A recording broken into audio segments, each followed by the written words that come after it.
Well, the most difficult part is paperwork. Actually, Saigon for living is pretty dull. I would say like that. I don't ride a motorbike, so I use Grab, but not much. You will never regret coming to Da Nang. Consider moving to Vietnam for work and living, especially in Da Nang. This video is for you. With experience living and working in both Da Nang and Ho Chi Minh City, my friend will have useful insight for you. So how long have you been living in Da Nang? So for me, Da Nang is like 1 month only. But before that, I went here for TED holidays half a year ago.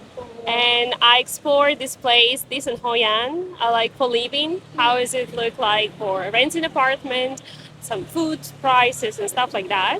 Because before that, I lived in Saigon, and actually Saigon for living is pretty dull. I would say like that, because you cannot breathe properly in Saigon because lots of motorbikes, lots of pollution. But in Da Nang, like you can sit on the beach, having some juice, and you feel good. You don't need to pay for many entertainment because like Da Nang is entertaining by itself. So that is why I decided to move to Da Nang.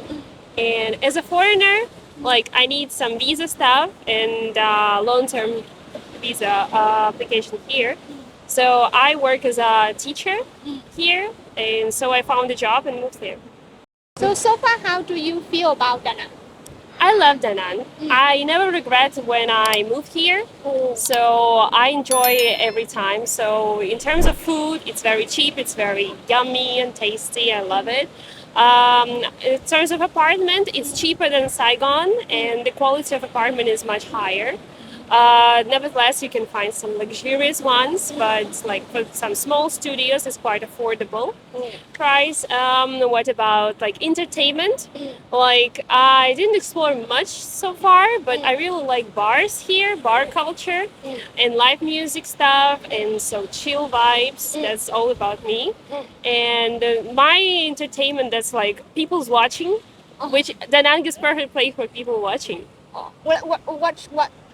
like okay, I'm just sit on the beach and observe people. Like how does it look like? How does it behave? And I love it because in Da Nang you can find like different nationalities, different cultures. So that's why I really enjoy it.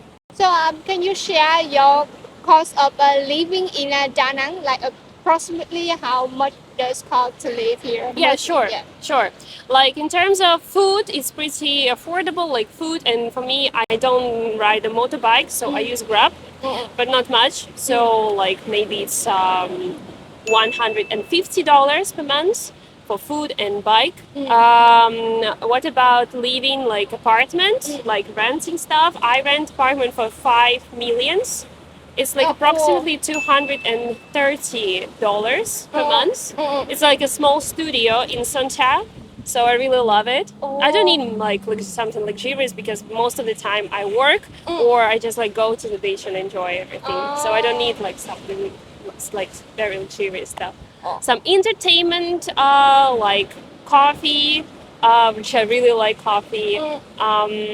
Something else like maybe it costs you like $100 per month if you just partying all the time, if you're partying all the weekend, yeah. Yes. But like for just coffee hopping is just $3-4. So per month I spend no more than $500. Oh, I see. Yeah. So how about the difficulties? Do you face any difficulty living in Da Nang? Well, the most difficult part is paperwork. Visa and rent apartment because like as a foreigner I need to be registered in a police and deal with all this paperwork and landlords, and that's kind of tricky because not all landlords they eager to help you with paperwork as a foreigner. So that is why before I rent my like this one apartment, I changed maybe 3 of them because of the problem with paperwork. So that's the most challenging part, not only in Da Nang, I would say in Vietnam. Because paperwork, like I believe in every country paperwork sucks. Yes. So, but like yeah, in Da Nang, in terms of visa, that's also much complicated than Saigon. To get working visa, work permit here, I need more documents, more paperwork than in Saigon, which was really surprising for me. Oh, Yeah, I really? didn't know that, but like I need to apply for like additional certificates. But still, it's manageable. Oh, I also don't know that because of course I'm Vietnamese. Oh yeah, lucky you, lucky you. I don't, but like I don't understand why there are different like like paperwork between Saigon and Da Nang. It should be the same. It should be the same because it's the same country, but as far as I understood from working with lawyers and agencies, like different provinces in Vietnam, they have different laws in terms of paperwork. In like, for example, in Hanoi, that will be something completely different for paperwork because it's a different province. The same Da Nang in Hanoi, like if you find a job within one province, you just like switch the name of the company and that's super easy. But when you switch the employer between two provinces in Vietnam, you need to make everything from scratch. Make everything again. It's ridiculous for me. I didn't know it myself. That is why like I was so innocent when I just found a job and I'm just like, oh yeah, I found a job, that's nice. And I have all the documents. But when I start like kind of up like job preparation and I face lots of problems like, oh, I need to do it again. And it's just like I was so surprised, but that's something unexpected for me as well. How long does it take you like to finish on the document?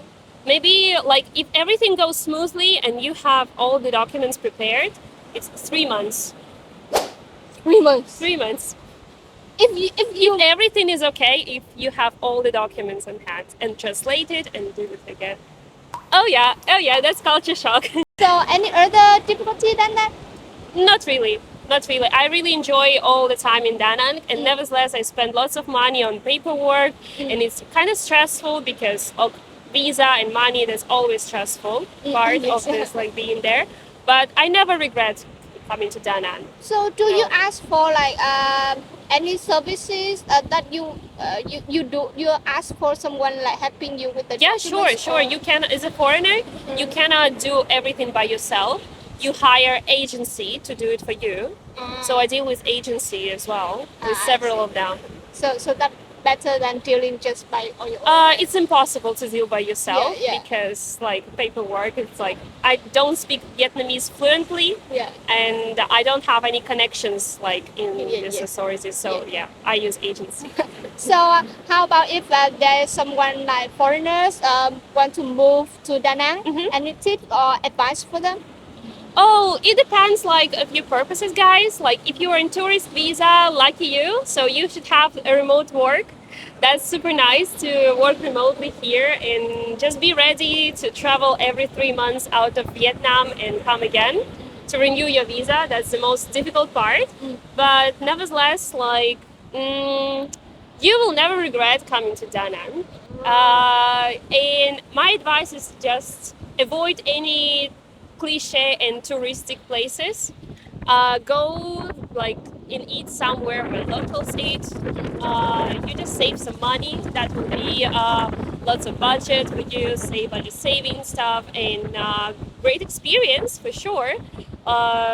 Like for me, I completely avoid places like where all the foreigners like having a meal because you just miss a part of the culture. So just enjoy, just chill. Da Nang is for chill, not for stress. So that is for the interview and thanks a lot. Thank you. Thank you.